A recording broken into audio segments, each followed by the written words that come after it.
So the ceasefire negotiation between the US and Iran is effectively over. This is according to US President Donald Trump, who said he no longer wants to engage in negotiation with Tehran. So what does this mean? Is the war back on? Are oil prices going to go through the roof? What does this mean for the rest of the world? That's what we're going to focus on in this video. We'll also look at all of the options on the table for Iran and for the US. And we'll also ask the question, which is the operative question at this point, of whether or not Donald Trump can afford to restart this war economically and politically. Before we get started, a reminder to like, share, subscribe, hit the bell icon. And if you can, please sign up for our membership. In our membership, we deliver to you a news bulletin on a daily basis that gives you all of the information from around the world without any of the trauma that comes with the news. That's our purpose right now. Okay, let's get started. So this is what has happened. According to the United States Central Command, the Iranian forces attacked 3 commercial vehicles in the Strait of Hormuz. Washington described this as a direct threat to international shipping. That's an important point. And it launched one of its largest military operations since the ceasefire.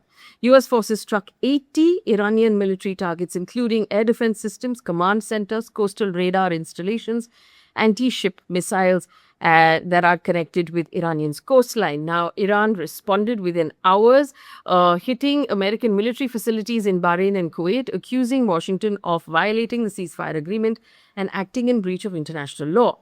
President Trump, speaking after the strikes, declared the interim ceasefire as effectively over, and warning that any further attacks on international shipping would be met with an even stronger American response. On his way back from his NATO meeting, to the press, he actually said, we'll hit them 10-1, we'll really hit them hard. So this is all language that we're familiar with hearing.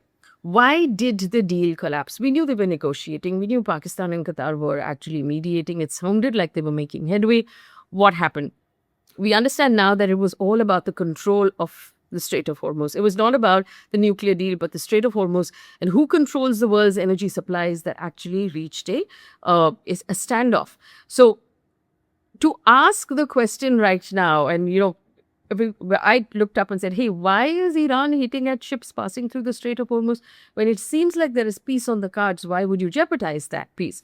So did Iran jeopardize the negotiations by firing at tankers in the Strait of Hormuz? And why would it possibly do that? It has jeopardized the peace process, and it doesn't seem to be a logical thing to do. But I think the interesting thing here is that Iran has seen the Strait of Hormuz as an important, valuable card, and it wants to continue to hold the strait. Now, Reuters has put out an article where it says the interim deal reopened the shipping in the strait, but did not answer the question of who controls the strait and under what rules. Iran seems to have interpreted that gray area as recognition of its own authority over the strait, and the US and Gulf states have interpreted differently. So from Tehran's point of view, they were saying we're willing to talk, but we're not going to give up control of the strait for free. Now, again, if we look at what analysis has come from Reuters and also from Al Jazeera, these are the possible reasons why Tehran would have done that. One is leverage. Iran's nuclear program has been hit at this point. They've been sanctioned. It's a negotiation for years, but the Strait of Hormuz gives it a global advantage, and it wants to hold that global advantage against the West in the future.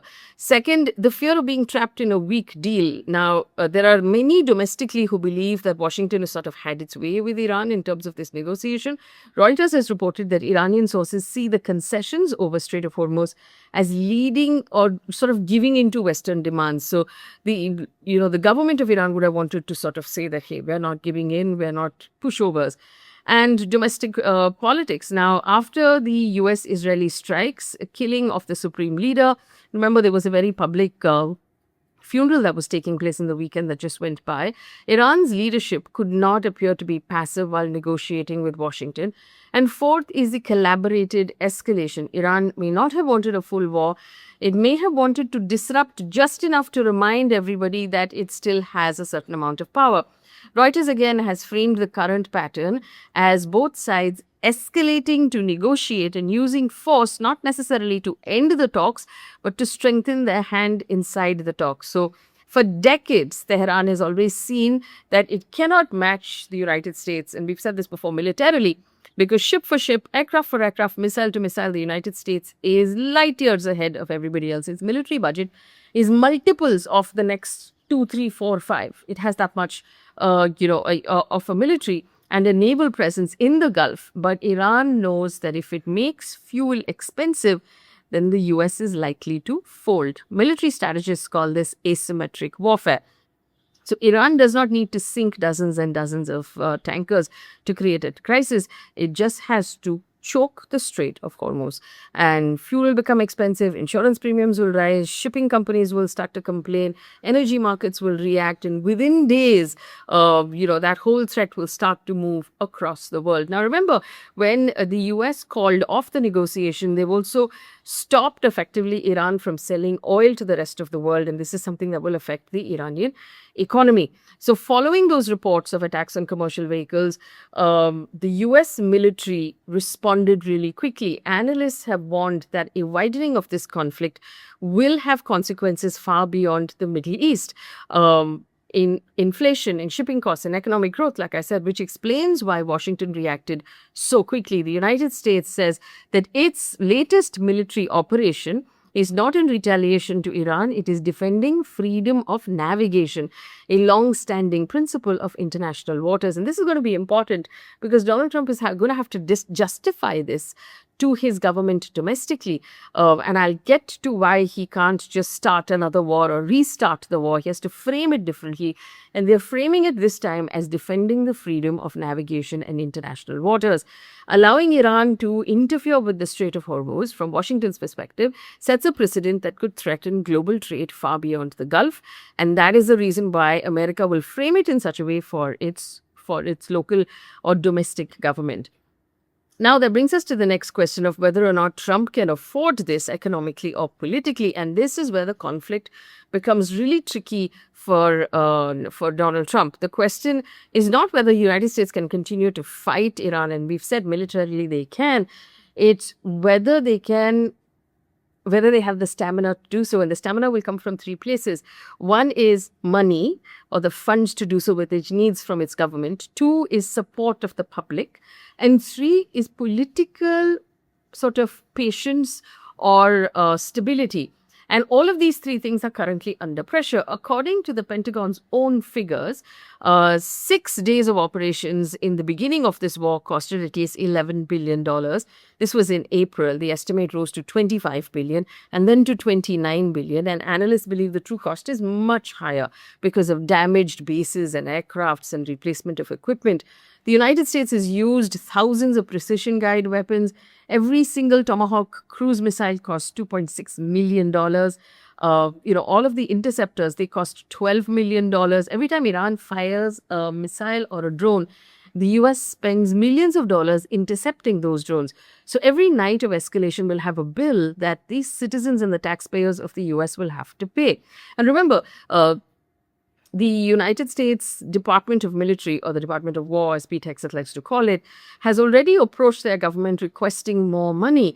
Is that more money actually going to be granted to them? That's the big question. The second question is what it will cost the economy, and that is purely fuel. Fuel prices are politically explosive for America because higher prices mean higher oil prices means higher fuel prices, higher petrol prices means higher transportation, and that would increase food, fertilizer, freight, air travel, household inflation. According to a study by Brown University's Cost of War, American consumers have already spent $40 billion extra on fuel since this war between the US and Iran began. The average household pays about $300 more for fuel, and a wider economic burden could be as high as $1,000 more for food, energy, and transport included. And that is the portion that the voters will really feel. They don't understand the cost of a Tomahawk missile, and the average American might think it's a good idea, but they know what the price of fuel is, and this is something they feel very strongly because America is such a driving economy. And it doesn't rely on public transport as much as it relies on driving their cars and their trucks. And that is why this war is becoming very politically risky for Donald Trump. His political brand was built on two promises: that he would be strong or tough abroad and he would not drag America into another forever war. This now, Iran threatens to break both of those promises. So this is where Donald Trump is right now. If he does not respond to Iran that's firing at ships in the Strait of Hormuz, he will seem weak.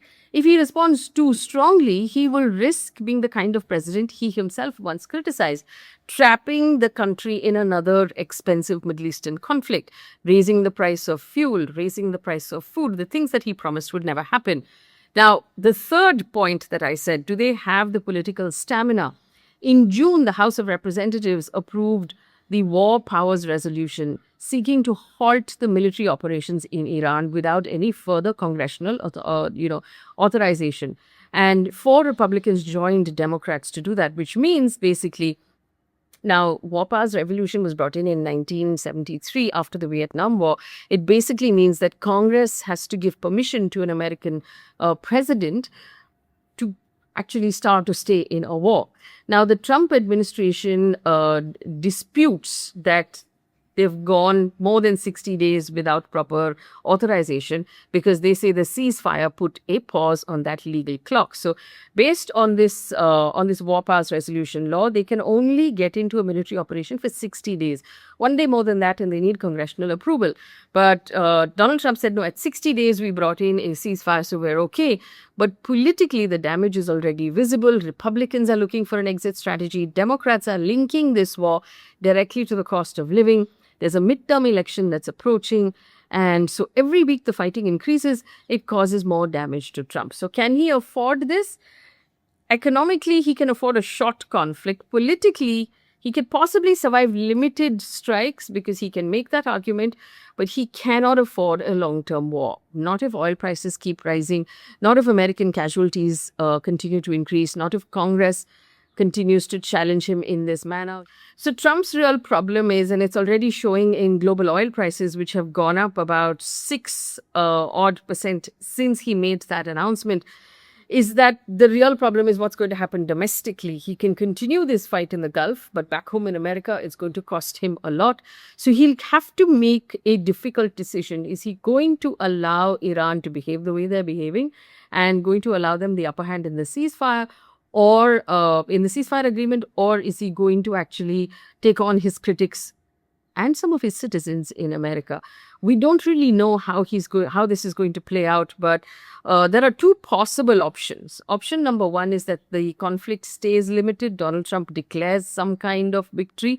Mediators like Oman and Qatar and Saudi Arabia, maybe Pakistan, work quietly to restart the negotiations, and they give Trump a victory that he can show domestically, that he protected international shipping, that he's weakened Iran's military, that he's avoided another massive conflict, that he forced them back to negotiating tables. In some way, he's going to have to be able to paint a picture that he's done a great job. If the other option is that the war spirals beyond anyone's control, the sequence is one we've played out once in the past as well. United States retaliates, Iran strikes American bases, American soldiers are wounded or killed. Washington responds with larger attacks. It actually draws the whole of the Middle East in. Oil prices will rise sharply. Inflation will return across the world. Everyone will start to suffer. It is an option nobody wants on the table right now. It is just a question of Iran and the US finding a way to negotiate out of this deal in a way that leaves the rest of the world out of it, quite frankly. The Strait of Hormuz is now key as to who holds power over the Strait of Hormuz, which up until this war was not particularly held by anyone. The Iran had one coast and Oman had one coast, but it was mostly international shipping. Now Iran has seen that the Strait of Hormuz actually gives it an upper hand, and it would like to keep that upper hand. That is where the inflection point is in these negotiations right now. We're holding our breath because what else are we going to do? Nobody wants this war to escalate, to carry on, for the Strait of Hormuz to be closed. We want to go back to normal as quickly as possible. We are having other issues with ethanol and petrol as far as India is concerned, but we want crude to come back to normal as quickly as possible. We're going to keep an eye on it for you and let you know, but give me a comment in the comment section if you think that Donald Trump has a particular way out and what that way out is. Remember, he's a man who fancies himself a good negotiator and a great deal maker, but somehow this deal is something he's not able to close.